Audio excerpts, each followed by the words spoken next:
Hola, buenas tardes, ¿cómo les va? Mi nombre es Ariel Longuinio y la clase que les quiero acercar en esta oportunidad es irrigación e inervación de miembro superior.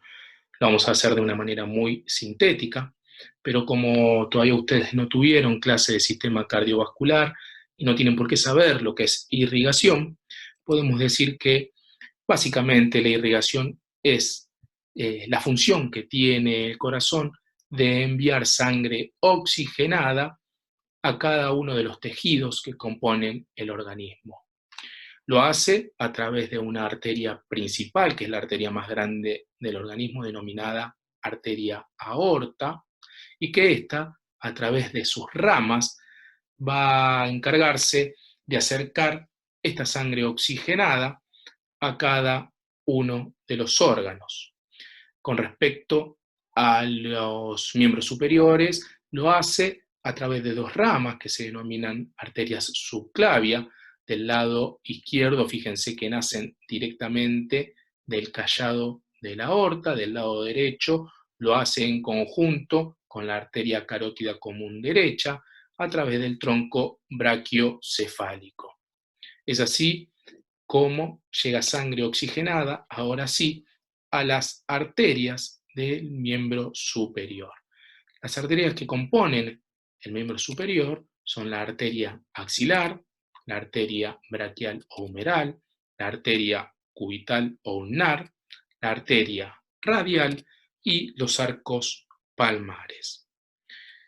Con respecto a la arteria axilar, podemos decir que se encuentra enteramente situada en la región axilar, que es continuación, como veníamos diciendo, de la arteria subclavia, que cuando llega la arteria subclavia al punto donde se encuentra el borde lateral de la primer costilla y de la primer digitación del serrato anterior, es aquí donde cambia de nombre y se convierte en arteria axilar. Entonces podemos decir que la arteria axilar se extiende desde el borde inferior de la clavícula. Fíjense que en este caso la clavícula, para mostrar en su integridad toda la arteria, se encuentra cortada. Entonces se extiende, como les decía, desde el borde inferior de la clavícula hasta el borde inferior del músculo pectoral mayor, que en este caso no se encuentra, está disecado totalmente. La arteria axilar da 6 ramas colaterales que las podemos dividir en 3 segmentos.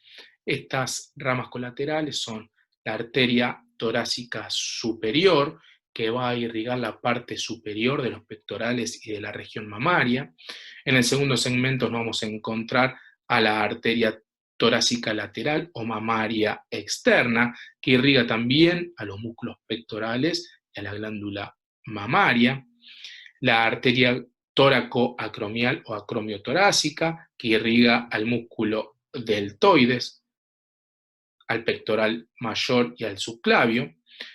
Y en el último segmento vamos a encontrar a la arteria subescapular o escapular inferior, que va a irrigar al músculo subescapular, la arteria circunfleja humeral posterior, que van a irrigar también al músculo deltoides, al redondo menor y al tríceps braquial. Y por último, la arteria circunfleja humeral anterior, que va a irrigar la articulación del hombro y a la cabeza larga del bíceps braquial, como así también a los músculos coracobraquiales y pectoral mayor. Con respecto a la arteria braquial o humeral, está situada en la región anterior del brazo y del codo. Se extiende desde el borde inferior del pectoral mayor, donde es continuación de la arteria axilar, como veníamos diciendo, a la parte media de la fosa del codo, donde se va a dividir en dos arterias terminales, denominadas arterias radial y cubital.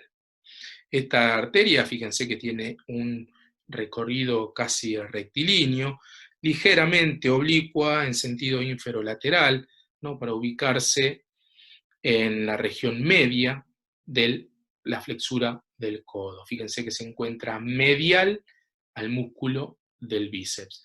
Es importante que ustedes sepan la ubicación de esta arteria, ya vamos a saber por qué.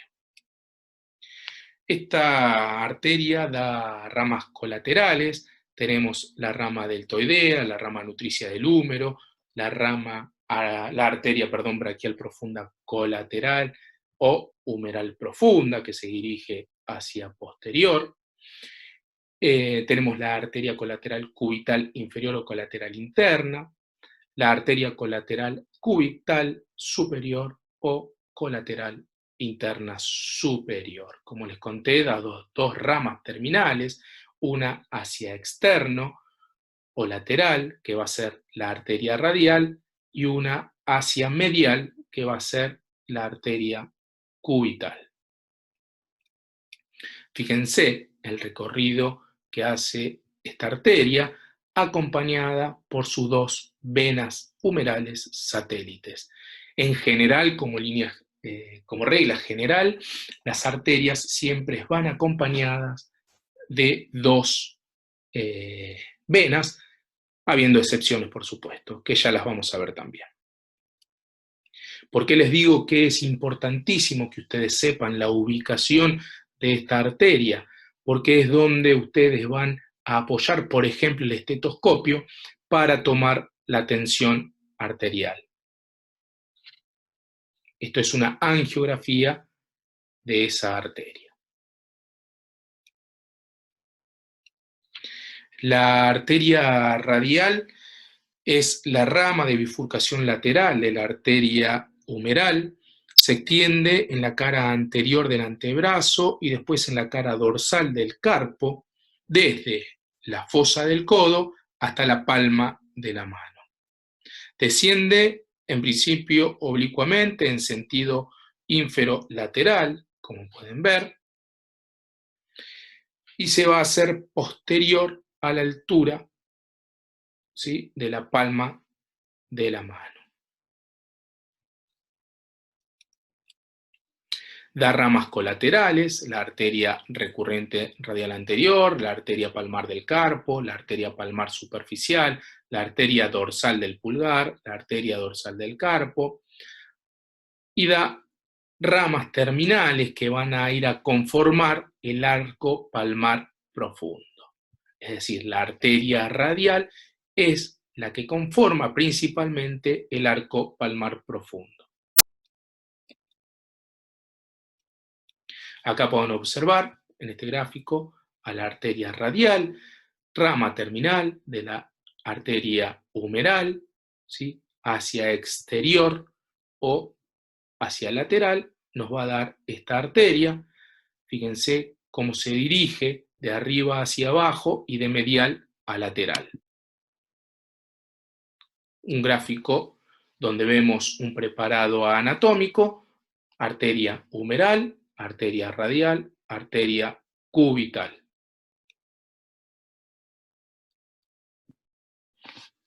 En la región inferior del antebrazo, en la parte más distal del antebrazo, la arteria radial se va a ubicar en lo que se denomina canal del pulso. Esto es una zona delimitada por dos músculos, el palmar mayor hacia medial y el supinador largo hacia lateral. Es importante saber esta ubicación, ya que es allí donde vamos a ir a buscar el pulso y donde vamos a hacer algunas maniobras invasivas, como por ejemplo sacar sangre arterial para su análisis.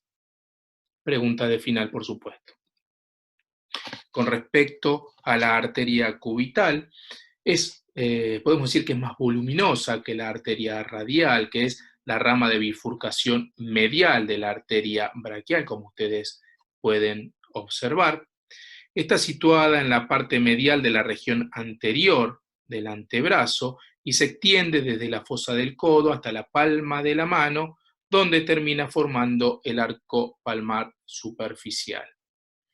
A partir de su origen, la arteria cubital se dirige al principio oblicuamente, como ustedes pueden ver, en sentido inferomedial hasta la unión del tercio superior, con los dos tercios inferiores de la cara medial del antebrazo. Desciende luego de forma vertical, casi en forma rectilínea, hasta formar, como les contaba, el arco superficial. Presenta arterias colaterales, como la arteria recurrente cubital, la arteria interósea común, la arteria dorsal del carpo, la arteria palmar del carpo y la arteria palmar profunda. Con respecto a los arcos palmares, podemos decir que corresponden a anastomosis de la arteria cubital y radial, y que son dos, superficial y profundo. Fíjense acá, el arco superficial, que está formado por la anastomosis de las terminaciones de la cubital con la rama palmar superficial de la radial. Con respecto al arco palmar profundo, está formado por la anastomosis de las terminaciones de la arteria radial con la rama palmar profunda de la cubital. Tiene, por supuesto, ramas colaterales, que se dividen en ramas ascendentes o articulares y ramas posteriores o perforantes, además de las ramas descendentes o metacarpianas. Existe lo que se denomina la prueba de Allen. La prueba de Allen es comprimir ambas arterias, tanto la cubital como la radial, y sirve para saber si existen estas anastomosis de estos arcos palmares superficiales y profundos. ¿En qué consiste entonces esta maniobra? Consiste en comprimir ambas arterias al mismo tiempo, dificultando o impidiendo la correcta irrigación de la mano en este caso. Fíjense cómo se comprime tanto la arteria radial como la arteria cubital. Y si nosotros descomprimimos una de las arterias, en este caso la cubital, retoma ese color que indica que existen anastomosis entre la arteria radial y la arteria cubital. Fíjense que cuando uno impide la correcta irrigación de algún órgano, toma ese color blanquecino o parduzco, y cuando está correctamente irrigado, toma ese color rojizo o rubicundo. En este caso, es claro que existe anastomosis entre las dos arterias, es decir, que hay presencia del arco palmar superficial y profundo. Fíjense, cuando esto no sucede, se comprime la arteria radial y la mano deja la mitad de la mano, es decir, la zona que está irrigada generalmente por la arteria radial, está totalmente pálida. Eso sucede porque no existe conexión, no existe anastomosis entre las dos arterias, radial de este lado y cubital hacia medial. Esta maniobra es importante cuando uno va a realizar una actividad o una maniobra invasiva sobre una arteria, porque si sabemos que si dañamos, en este caso, la arteria radial, vamos a producir necrosis o muerte tisular, muerte del tejido de la mitad de la mano. Último esquema, fíjense el recorrido, esto es medial, esto es lateral, perdón, esto es medial.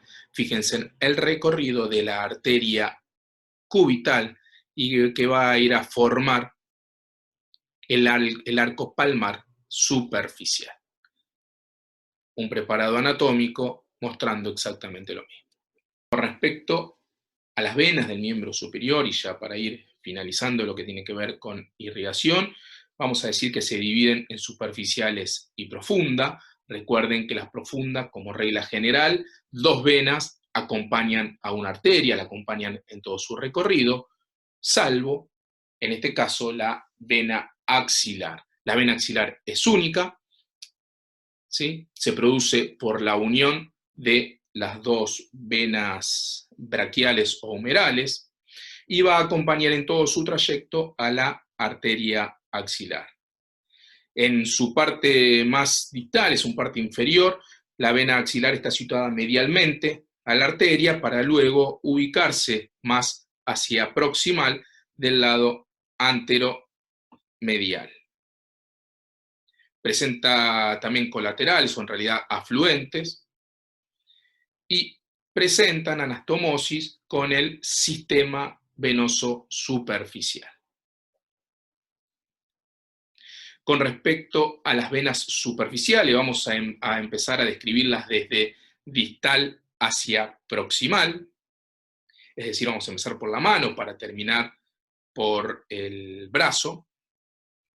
Vamos a decir que comienzan con una red subunguial para ir a formar las venas metacarpianas y que las uniones de estas venas van a conformar una red venosa dorsal o arco dorsal de la mano.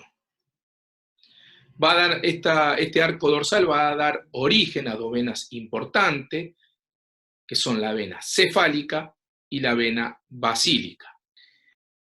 También encontramos en este esquema la vena mediana cefálica, la vena mediana basílica, y que en su conjunto van a formar la denominada M venosa. Fíjense la región dorsal del antebrazo, que es bastante caótica para encontrar venas, pero fíjense que este esquema en la región ventral o anterior del brazo es bastante común o constante, que ustedes deben conocer en profundidad. Y ahora vamos a ver por qué.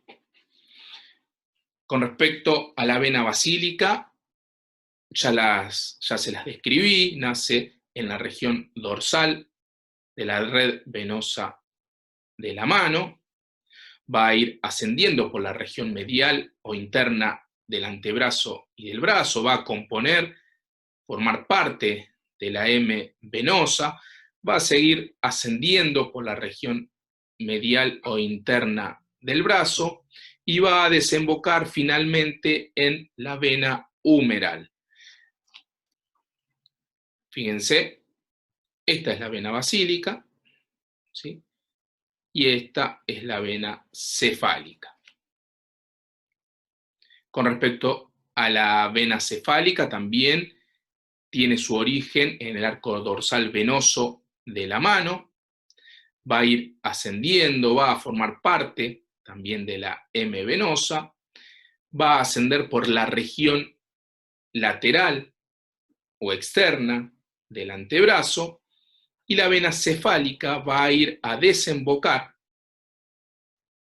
en la vena axilar. ¿Por qué es importante que ustedes conozcan estas venas superficiales? Porque es donde generalmente se colocan las vías de acceso venoso para, por ejemplo, o sacar sangre o para colocar un suero, etc. Por eso es fundamental, y es pregunta de final, por la carrera que ustedes están siguiendo, la descripción de estas venas. Por último, fíjense el esquema, cómo ascienden, cómo se nota, ¿no?, a través de la piel el sistema venoso o la M venosa, sobre todo en los pacientes más delgados y más deportistas, vena cefálica, vena basílica, y que van a ir a conformar la M venosa. Si sacamos la piel y el tejido celular subcutáneo, se evidencian perfectamente.